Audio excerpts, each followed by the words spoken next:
Wajar menyapa negeri Hatalai, Pemkot respon keluhan warga.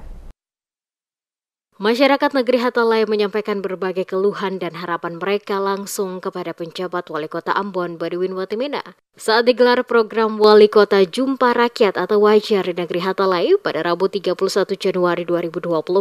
Mulai dari persoalan jalan raya, lampu jalan, fasilitas kesehatan, termasuk juga pembagian bantuan pemerintah bagi masyarakat, mengemukakan dalam program Wajar yang disampaikan oleh masyarakat negeri Hatalai kepada penjabat Wali Kota Ambon. Dari beberapa persoalan yang dikemukakan tersebut mendapat respon langsung oleh penjabat Wali Kota Ambon lewat dinas yang memiliki kewenangan dalam bidang dimaksud. Di antaranya menyangkut jalan dan lampu jalan, akan dilakukan perbaikan dalam waktu dekat. Sementara menyangkut lokasi untuk kegiatan posyandu, telah dicarikan solusi untuk sementara menggunakan gedung milik pemerintah yang ada pada negeri Hatalai, termasuk juga pelayanan KB juga direspon untuk ditindaklanjuti oleh dinas terkait.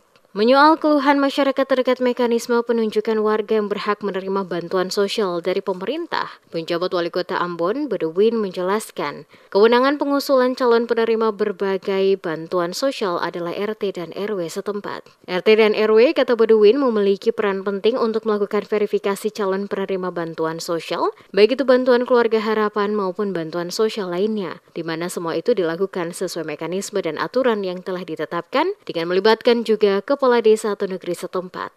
Kewenangan pengusulan calon penerima bantuan sosial, program keluarga harapan dan lain sebagainya itu mekanismenya diusulkan oleh masing-masing RT.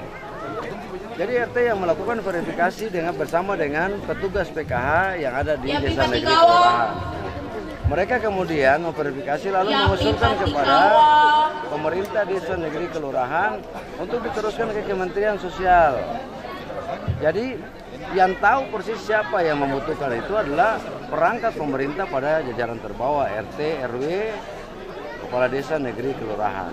Ya, mereka yang mengusulkan masuk ke Kementerian Sosial, kemudian dikeluarkan keputusan tentang keluarga penerima manfaat KPM. Dalam kegiatan Wajar dirangkai dengan pembagian bantuan sosial dari pemerintah Kota Ambon kepada warga yang kurang mampu di negeri Hatalai, di mana penyerahan bantuan dilakukan langsung oleh penjabat Wali Kota Ambon bersama dengan sejumlah kepala OPD Pemkot Ambon.